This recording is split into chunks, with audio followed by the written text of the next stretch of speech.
Tonight on KGW News, the new corner of downtown at the center of the city's fentanyl crisis. It's every day, it's every night. An update on whether police efforts here have made much of a dent.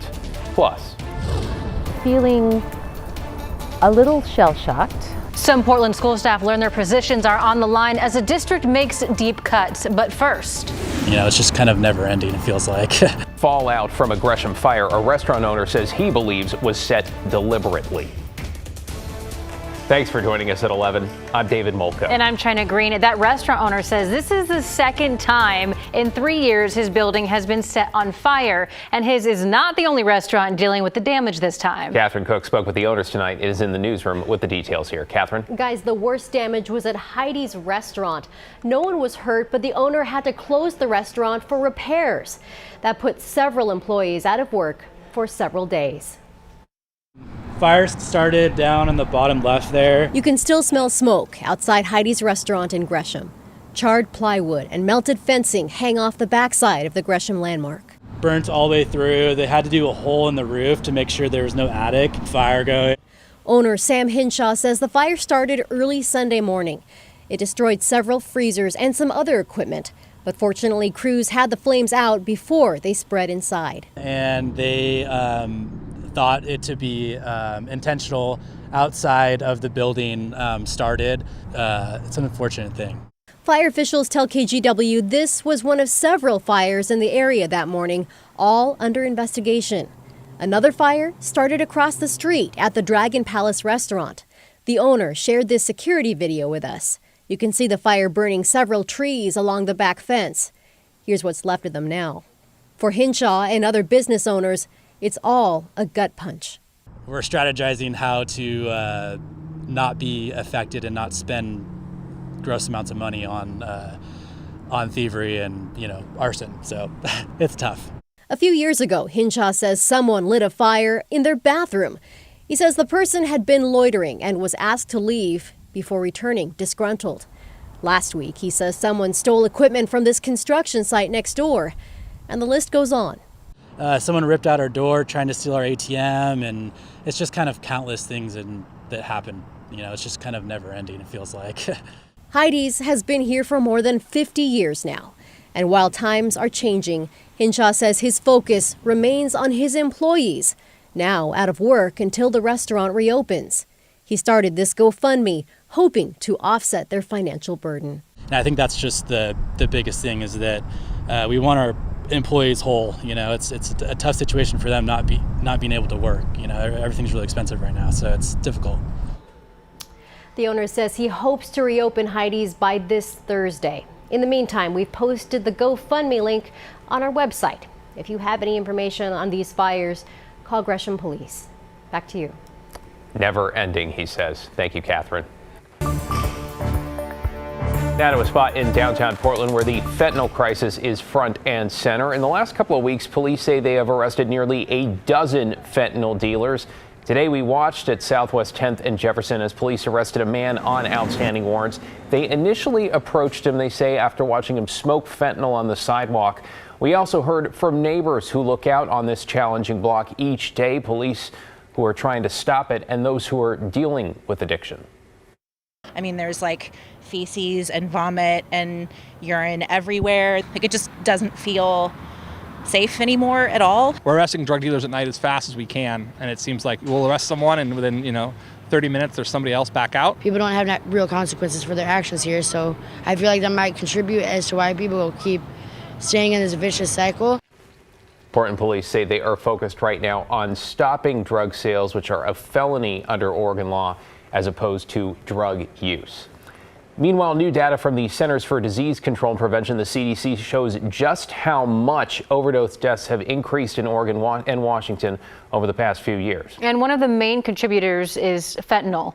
Let's bring in Alma McCarty with a breakdown of the numbers. Alma. Well, David, China, these numbers from the CDC show the national data picture, so let's get right to the map. The states in blue are seeing a drop in overdose deaths, while the states in varying shades of orange show an increase in overdose deaths from September 2022 to September 2023. Within those 12 months, the CDC reports Oregon saw an increase of more than 41.5%, while Washington state saw a similar number with 41% jump. Our two states saw the largest increase in the country. Last week, KGW spoke with Multnomah County Commissioner Sharon Myron about this brand new data and how fentanyl played a role. We have just learned that Oregon is #1 in the country for increase in opioid fatalities and fentanyl-related fatalities. #1 rate of increase in death in the country. This is alarming, and these are real people. And the disparity I see between what real people are experiencing and then what happens in this boardroom it's staggering and it's unconscionable. The numbers coming as a shock and a call to action, too, for state lawmakers, many of whom are in the throes of working to reform Measure 110. On Monday, co-chairs of the Joint Committee on Addiction and Community Safety Response, Senate Majority Leader Kate Lieber and Representative Jason Kropf, released a statement that reads in part, "Inaction is not an option. This is another sobering reminder of why we have to act this session to keep our communities safe and save lives. We're working hard to finalize a plan that accomplishes both." And if we look beyond year over year, as first reported in the Oregonian between 2019 and 2023, there's been a 1,500% increase in fentanyl overdose deaths. David, yeah, statistic that is staggering and disheartening there. Thank you, Alma. To get you caught up on tonight's other headlines, the man accused of kidnapping a woman in Seattle and locking her in a cinder block cell in his Klamath Falls home has been indicted on 6 additional federal charges. 30-year-old Nagasi Zuberi was facing 2 charges, including kidnapping. They now stand trial for an alleged second kidnapping in Klamath County, plus a jail escape attempt. Authorities caught up with Zuberi in Reno last July, shortly after the woman escaped from the cell in his home. Zuberi's federal trial is set for October. The union representing thousands of grocery workers across the Northwest has come out in support of a proposed merger between Kroger and Albertsons. If approved, Albertsons, Safeway, QFC, and Fred Meyer would all be owned by the same company. But they agreed to sell off 400 of their stores to keep the market competitive. C&S Wholesale Grocers wants to buy those stores. The union met with C&S leaders and say that they are convinced that the company would be good for its members and customers. The attorneys general of Colorado and Washington have sued to block the merger, so it's still not a done deal. And in a deal that marries 2 of the largest credit card companies that are not banks, Capital One is buying Discover. Analysts say both companies benefit from Americans' increasing use of credit cards, but they note more and more people have been running up balances on those cards and taking out loans, so companies have had to increase their reserves. The Wall Street Journal reports tonight that Capital One will keep the Discover brand. Some Portland public school employees have learned that their jobs will be gone by next year. The district is cutting $30 million from next year's budget. Employees tell us that means positions like library assistants and paraeducators will see some cuts. Other positions in art, music, and PE classes could see reduced hours as well, according to employees. We reached out to Portland Public and asked for a reference of positions being cut. We haven't heard back, though. In a letter to families, PPS says that the cuts are unavoidable. They say increased student needs, insufficient state funding, and rising labor costs are all reasons for the cuts. Staff say cuts are taking away needed jobs and will be detrimental to students. A lot of people who depend on this job for their insurance, for their family. I feel like there's going to be less support for these kids, and that is not fair. Employees told us some library assistants could find new positions as paraeducators, and principals could use leftover funds to rehire some of the positions being cut. Many in Portland's Hispanic and restaurant communities are mourning the loss of a prominent chef. Lauro Romero died in his sleep on Friday. He was a chef at the new Ritz-Carlton and co-founded the renowned Republica restaurant. To many, he embodied the American dream, migrating to the U.S. at the age of 14. Friends say he went from washing dishes to executive chef and was always sure to support those around him who were eager to learn.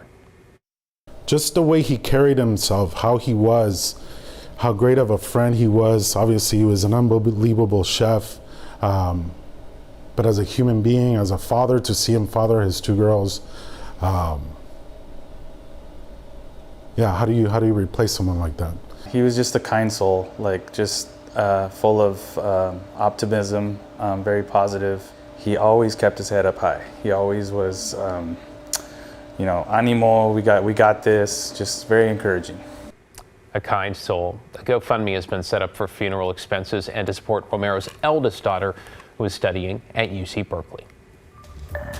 Ahead on KGW News, it's the company that has been ordered to pay hundreds of millions of dollars for their role in the 2020 wildfires. And now Pacific Power wants to raise your rates. Plus, why another big local utility says it needs to take down trees in one of the area's most beloved parks.